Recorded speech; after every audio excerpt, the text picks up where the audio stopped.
Mike Norvell, coach of Florida State, joins us now. And Slim and Trim, coach, I'm going to tell you that right off the bat, huh? Is it just because you're running hard? We got spring practice. I mean, you staying busy. Plenty of things to do. So just been staying after it. All right, now let's just at least talk about what happens here first before we talk about your football team. The ACC Spring Meetings. It's basketball coaches, football coaches, and you are trying to get a hold of what? What is the main concern? I think as we come in, just to have a collaborative approach to some of the issues that are showing up in college athletics, and there's no shortage of them. I promise you, it's definitely a new age in college football, and for us to be able to get together, I really appreciate Commissioner Phillips and just his overall involvement with the coaches. Had a couple hours last night, being together, even this morning with the ADs and himself. It's good to see the leaders all come together and one propose some of the issues that are showing up and things that we need to grasp hold of, and then you're really trying to line out the solutions for the next step. And I think we're on our way. There's still some more work to be done. We'll be rolling all the way through tomorrow, but I think it's been a good meeting, and it's a good group of leaders that we do have. So we were talking off the air, Mike, and this is you're heading into your third season right now. This is your first chance to be face-to-face in this environment, this spring environment. And recruiting, you literally went almost 20 or so months where you couldn't go face-to-face recruiting. How incredibly difficult is that, considering that is the lifeblood of the sport, number one, and number two, relationships are everything in this sport. Yeah, I mean, I think the key to success in college athletics and to really all sports is evaluation and making sure that you're getting the right fit, making sure that every person that you bring into the program, from athletic aspect of it, but also, personality, the makeup, the chemistry of what you're building is important. And, when we came in, it was with COVID happening and everything shutting down. We went 2 full springs without being able to get into a high school, which is just it is mind blowing when you think back to it. But this past fall we were able to get out and do some evaluation of games. But that's even tough and challenging just with our own schedule and the things that are going on. But we maximized every day that we could. We've really worked tirelessly when it comes to the Zoom meetings and trying to connect the dots. But it's just not the same as being able to get into the high schools in the spring. And I think our coaches are doing a remarkable job covering the state, being able to continue to build the relationships, and that's one of the things that we've tried to be very proactive with, even with our youth clinics that we did last spring, when we couldn't go into high schools. Well, we decided to do those youth clinics with 2nd to 8th graders, and trying to get out and just make an impact, get our faces, and understanding the sense of the philosophy and the culture of who we are and what we're all about. So that was a benefit, and I think a lot of the high school coaches within the state took notice of that. And we've had open practices in the spring, invited staffs up, and really try to have an inclusive atmosphere here at Florida State, because that's what makes this place so special, are the people and obviously what we represent. So I'm grateful for all the coaches that were able to come on campus, but really glad for the hospitality now that we're getting into the high schools, being able to evaluate the guys that we're coming after.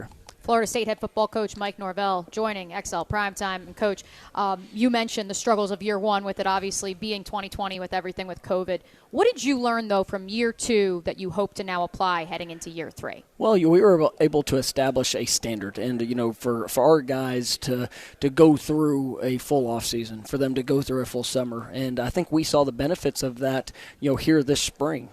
You look at last football season, and it did not start any way that we wanted it to. We had some close games that we came up short, and some disappointing moments. But I do believe because of the off season, because of the work, because of the coming together and building that foundation and the culture, is that we were able to respond in that situation. And in the middle part of the season, you saw a good response of our team, and it wasn't a fairy tale. It wasn't perfect, but for us, it showed the heart and belief in the young men that we have, and now taking that and learning, the further lessons, those experiences, now being able to come back into the spring with confidence of this is what our offseason program is going to look like. Our kids being able to anticipate that. You saw players coaching players, some of the newcomers that we were able to have come in, and we have a lot of production coming back. And so that competition, the sense of expectancy of what they can, what they're going to face every day, and then a push, to go and be better than what we've been. And I think our players really taking ownership of that, and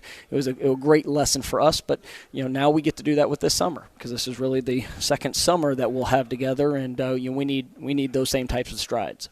Visiting with Mike Norvell, coach of Florida State, the Seminoles. They've got big events planned here in North Florida in Jacksonville with the Seminole Club coming up with Coach. And I saw a stat somewhere. I don't have the exact number in front of me, but basically the retention of players was one of the highest numbers that you had. I think you and maybe Syracuse might have been at the top. Are you happy about that, or does it also mean you still need to turn the corner and bring more talent in? Well, I think when you look at it, we're returning a lot of production, but we were able to add 23 newcomers in January. And so we went through this spring, 13 early graduate high school players that I can tell you we brought some. You talk about evaluation. Well, we were able to hit. Even though we weren't able to get in front of them, we were able to hit on the young men that we were bringing in. I'm excited about that group. But then we also had 10 transfers that came in, and to see just the mindset, the growth, the way that at each position you have that competitiveness that's showing it up day in and day out. That's helping push everyone, because there's guys that have probably played a lot of football here at Florida State that they're in a fight for their job with every rep, and that's a good thing, because it builds depth, it builds a sense of urgency for improvement, and it's something that we need. But I'm excited about where we're going. I think we're getting extremely close to ultimately where we want to be when it comes to what we're trying to bring in and cultivate. But there's still some pieces out that we have to continue to grow on, and we're excited about that process as well. Mike, so on the field now, quarterback's so important at all levels of football. Jordan Travis. Can he be the type of thrower like a Brady White that you had your last year at Memphis? Can he be that type of guy for you? Absolutely. I think when you look at Jordan, the fact that he has been a really good runner early in his career. He's had to grow and build confidence in the passing game, and I think he's done that. Last year in a very good quarterback conference. He was fifth in the conference, completed 64% of his passes, and he got better as the year went. And I think he is. You see it in how he goes to work. You see it, in how he's able to perform here this spring, and we're excited about where that's going. As we get into the summer months and this fall. As far as the schedule itself, obviously you open up with an SEC opponent. You have some non-conference games that are going to be a challenge. What sort of statement do you guys have the opportunity to send, not just of who Florida State is, but what the ACC is all about? Yeah, I think anytime you get to play in those national showcase games, we're going to be the only game on television there. Labor Day, Sunday of Labor Day weekend is going to be great. As we get to start off in week 0 playing at Doak Campbell Stadium, which I think is always good. For our team, we're going to start a little bit earlier in the summer workouts and fall camp, and because of that, and it's you come to Florida State to play in big time games, and we're going to be on that stage. Our first conference game is going to be a Friday night. At Louisville. Those are exciting moments and exciting opportunities to make statements of where we are and obviously ultimately where we're going. And so it's big for our program, and I know that our guys are putting in a lot of work so we can go be our best when that opportunity presents itself. Hey, Mike, thanks so much for joining us. We really appreciate your time. We look forward to you in North Florida. Actually, absolutely. I appreciate you guys having me on, and go Noles.